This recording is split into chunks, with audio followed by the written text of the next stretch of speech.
production of Broad and High is funded in part by the Greater Columbus Arts Council, supporting arts, advancing culture, and connecting the community to artists, events, and classes at columbusmakesart.com. PNC, committed to Central Ohio, for the achiever in you. From these contributing sponsors and viewers like you, thank you. This time on Broad and High, drawings by Columbus school children are brought to life in glass. Today we are making the peanut butter and jelly fish. Take a peek inside Otherworld, a new interactive art experience coming to Reynoldsburg. We'll pop into the Franklinton studio of sculptor Kristen Morris and a positively rousing performance by Mojo Flow. All of this right now on Broad and High.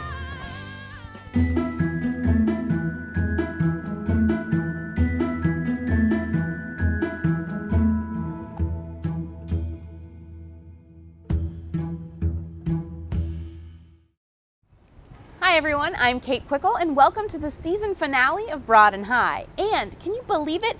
It's our 200th episode. So let's get right to it. Our first story tonight reminds us that when you blend the imagination of children with the unique properties of molten glass, creative possibilities are endless. For the fourth year in a row, the talented artists at Glass Axis in Franklinton have brought to life in glass some fantastical creatures drawn by Columbus area school children. Check it out.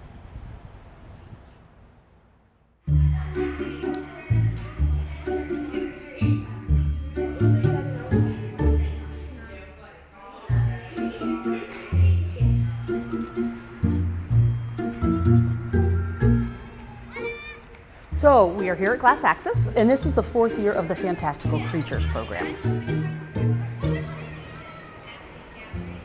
Fantastical Creatures is a great program to allow children and professional artists to view the world in a really fun way and put a creature in the world that has never existed before. We are working with 6 different schools. These are all 3rd, 4th, and 5th graders.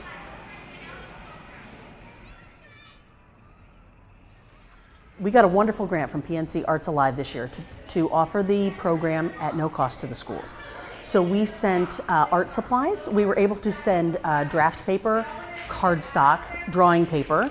We also sent colored markers, and we said, we want you to think up a creature that has never existed before and write us a story about it.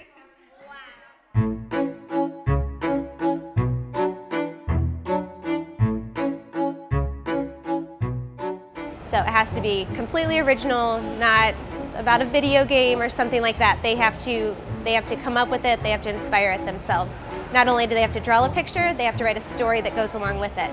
And that's almost the most important piece, especially with 3rd graders. Just they have state testing and they are writing essays, so the narrative writing piece is even better.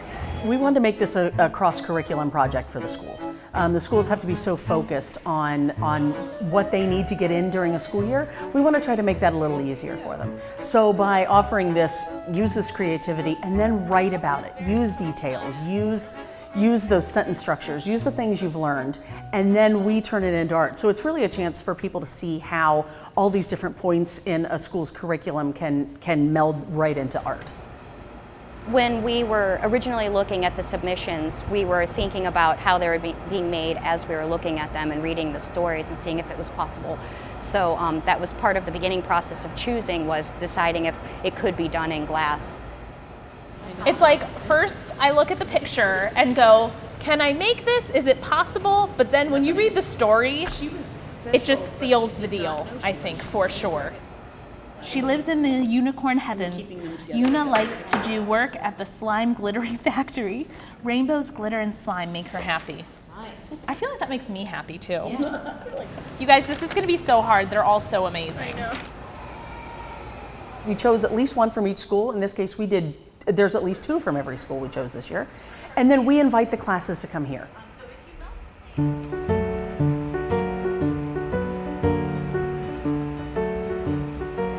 Today we are making the peanut butter and jelly fish.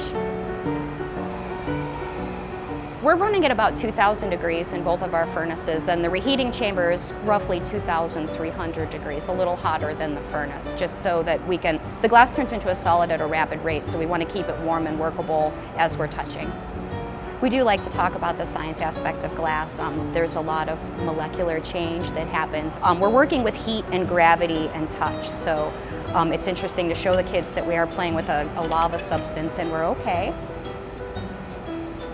I think the kids are really excited when the glass is in its molten state, that we're touching it and shaping it and it's coming together.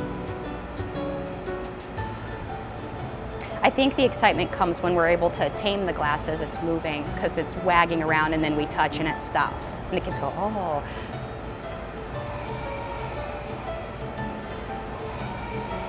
Did you hear them in the audience? They were, yeah, she was, oh, it looks just like the picture. So I was like, that's the goal. I really want to get as close to the child's imagination as possible. This isn't something they see every day, and I feel like art is not always something that's pushed. It's like they want to be a doctor, they want to be a lawyer, they don't realize they can be an artist too. And after leaving, they all want to be glass blowers. I feel privileged to be part of this process. People are like, oh, do you love your job? Yes. Yes. Stop by Glass Axis in Franklinton through June 29th to see fantastical creatures featuring the children's drawings and their glass-blown counterparts. Visit glassaxis.org for details. There is a new immersive art experience opening soon in Reynoldsburg. Located inside a mostly abandoned strip mall, Otherworld invites visitors to explore more than 40 rooms of interactive displays, secret passageways, and large-scale props and art installations. It's the brainchild of an Ohio State grad and has been designed with the help of dozens of artists. Here's a peek inside. Well, this is Scott Slager over here. He's sculpting, what are you sculpting right now? A spider creature head?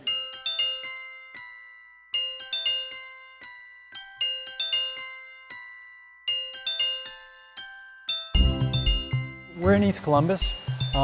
This is going to be the site of Otherworld.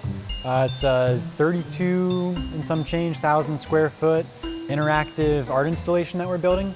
It's kind of a combination of like a children's science center and an escape room and a haunted house and an art gallery. So we're kind of mixing and mashing a lot of different genres of art and entertainment. We're hoping that it can appeal to people of all ages and backgrounds.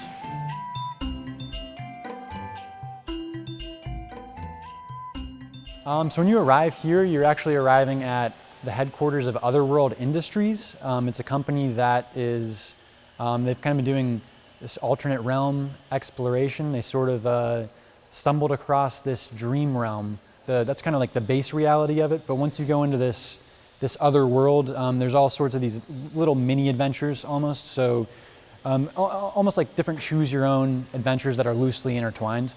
So when a visitor walks in, our goal is for you to be completely overwhelmed. We really want you to not be able to predict what's around every corner. It's almost like a page turn of like a graphic novel or a book, where you turn that corner and just get like the moment. That's our goal. This is the church. So what you're kind of seeing is the reaction of our sodium light. What this does is it takes the color spectrum out of the room. So part of the room scale activation is going to involve bringing that color spectrum back in. So if we take a normal light, then it kind of brings back the color.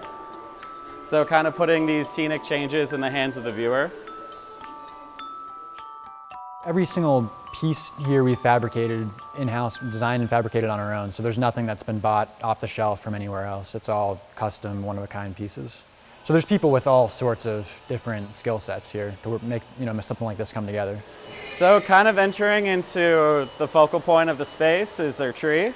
This is where we're kind of flexing the most muscles. We have welding, scenic, tech, textiles. There's also going to be some interactive elements that can change the color of it. So pretty much everything that's making Otherworld is rolled up right in our center. Almost every single surface is interactive in some way. There are a ton of LEDs, there's a lot of interactive projection mapping. We have some interesting new concepts I'm trying out with projection mapping. So we have a lot of like laser tracking. We're tracking people throughout rooms using LiDAR, which is the same technology used in self-driving cars. We have this 3D infinity room that has a three-dimensional array, floor to ceiling, of like LED noodles inside of a room where all the walls are mirrors. So kind of what we're in right now is a giant three-dimensional LED pixel grid that is then mapped by our tech team.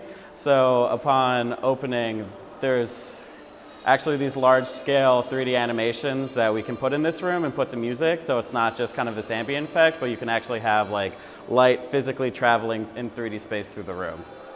This is also the standard selfie room. This isn't an escape room. This is more like a children's museum. So, you know, you have to think about how is this going to be used, how is it going to wear over time, how can we reduce the number of mechanical elements. If we have to use mechanical elements, what kind of materials can we use, and how can we make sure that the electronics stay nice and nestled and don't get damaged. So I'm the production director. My role is to make sure that all the things that we design on paper get built in real life. And then my favorite part is the creative problem solving, where it's just like weird challenges come up when you're making things that no one's ever done before. It's been really great to work with people who specialize in like the physical world, so that way I can focus on like electronics and code, which are the things that I'm good at.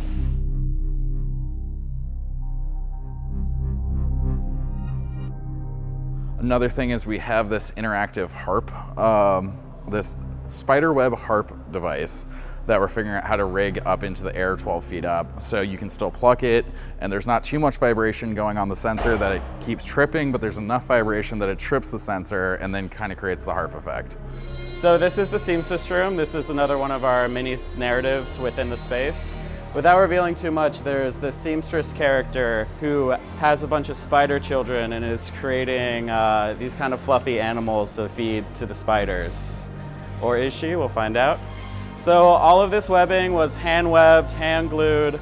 All the spiders were welded together custom and then upholstered. So when it's fully operational, when you pluck the colored threads, you get a room activation where it actually becomes a giant harp. I think this project has been able to bring together a lot of creatives and has given them the opportunity to speak up and have their ideas be heard and have them communicate and challenge each other. And I think we're showing a production model here where kind of everyone gets to play to their fullest. And I'm just hoping that later that we can set an example for that in more creative spaces around the city. I'll just come check it out. It's gonna be sweet. This is what I want to do forever, so. I mean, yeah, there's nothing else like it anywhere.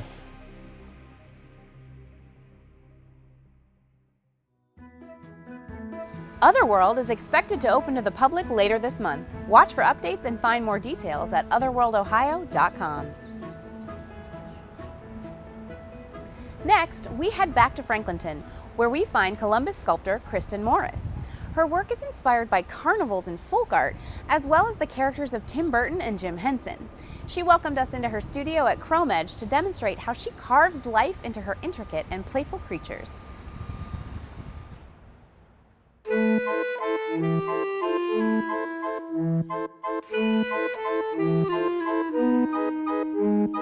I don't really like when people say, "Oh, that's so cute." That drives me crazy.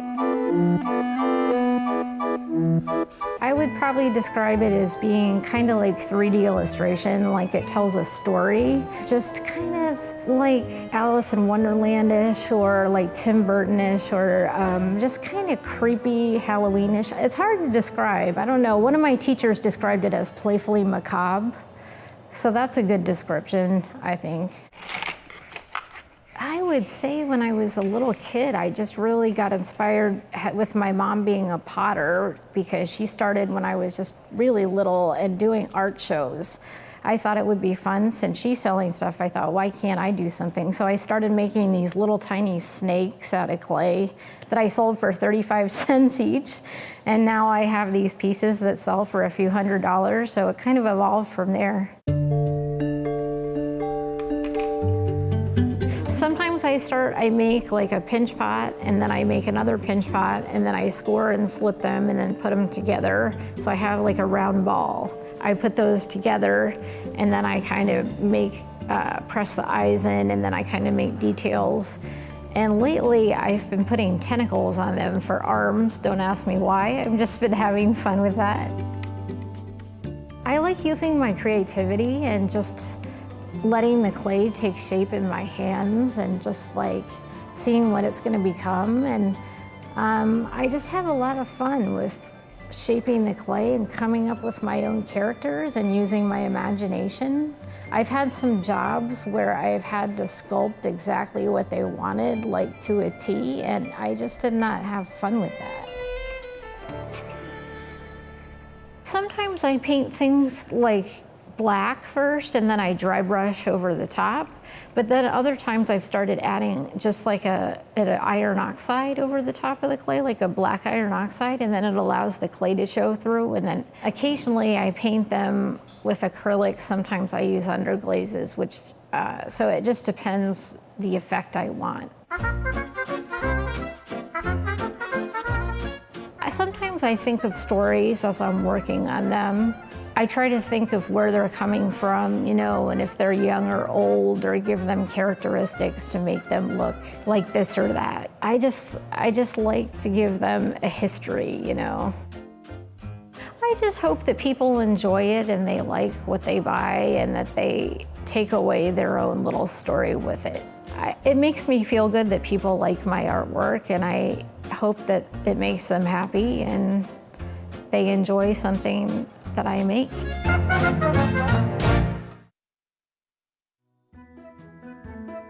Check out more of Kristen's work on her website or on Instagram. You can find her at KL Morris Studios.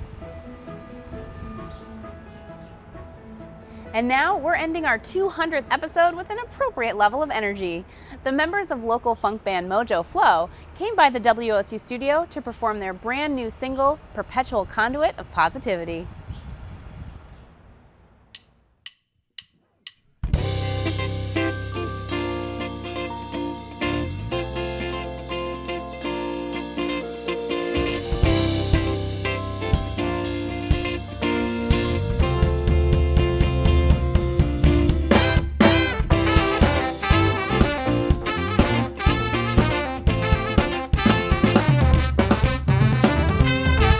Down life's winding road.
invitation to try our new philosophy. We'll make it a lot longer and further. We try to be perpetual conduits of positivity, perpetual conduits of positivity, an open invitation to try our new philosophy. We'll make it a lot longer and further. We try to be perpetual, let's try to be positivity.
Well, that closes out our 6th season of Broad and High. We'll be back with more new episodes this fall. Meanwhile, you can watch all of our stories online at WOSU.org and check out WOSU.org/localtunes, where you can find our whole series of local music performances.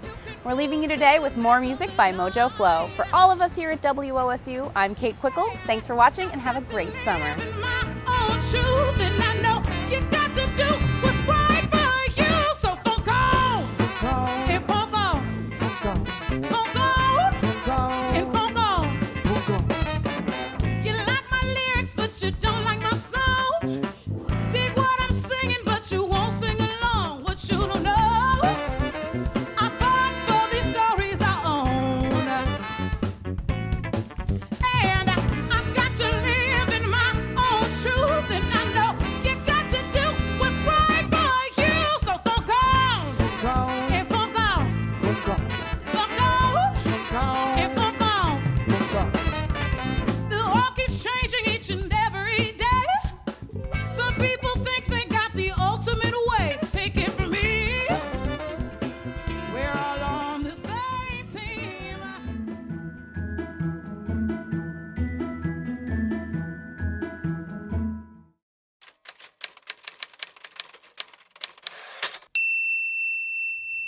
Hey everyone, we're here at the Ohio History Center. I'm with Emmy Beach, and she's going to tell us a little bit about their dangerous collections. We have a really fun collection that I always like to point visitors to. It is glassware that has trace amounts of uranium in it. And this was popular primarily in the 1920s and the 1930s. Production on it completely stopped during World War II. Uranium was really tightly regulated during that time. And Kate, if you want to see some of these uranium glass pieces that we have in our collection here at the Ohio History Center, we can go and take a look. Let's do it, I love it. Cool. All right, Kate, so there's a couple pieces of uranium glass in our collection here. Okay. And I brought a special little tool with me. Ooh. One of the cool things about uranium glass is that it glows under a black light. The chemistry of the uranium is what makes it glow, not radiation. Okay, so I really enjoyed the uranium glass. Do you have other dangerous collections happening? We do. They're kind of scattered throughout the Ohio History Center, but you know, want to come with me, we'll take a look. Let's do it. Awesome.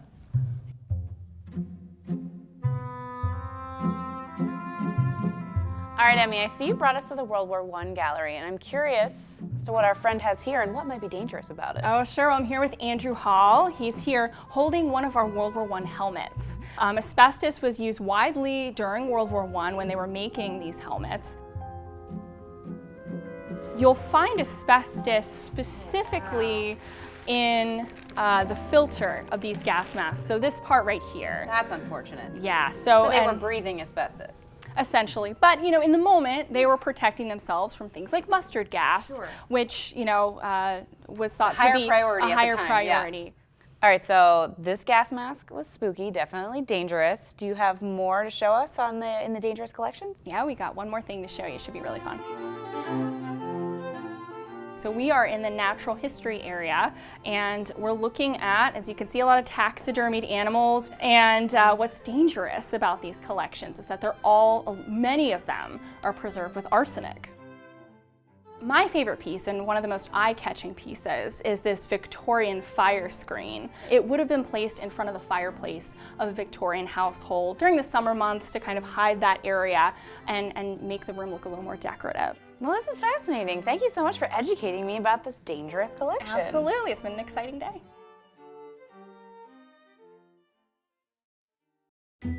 Catch Columbus at its creative best on Broad and High, Thursday nights at 8 o'clock on WOSU TV. Production of Broad and High is funded in part by the Greater Columbus Arts Council, supporting arts, advancing culture, and connecting the community to artists, events, and classes at columbusmakesart.com. PNC, committed to Central Ohio, for the achiever in you. From these contributing sponsors and viewers like you, thank you.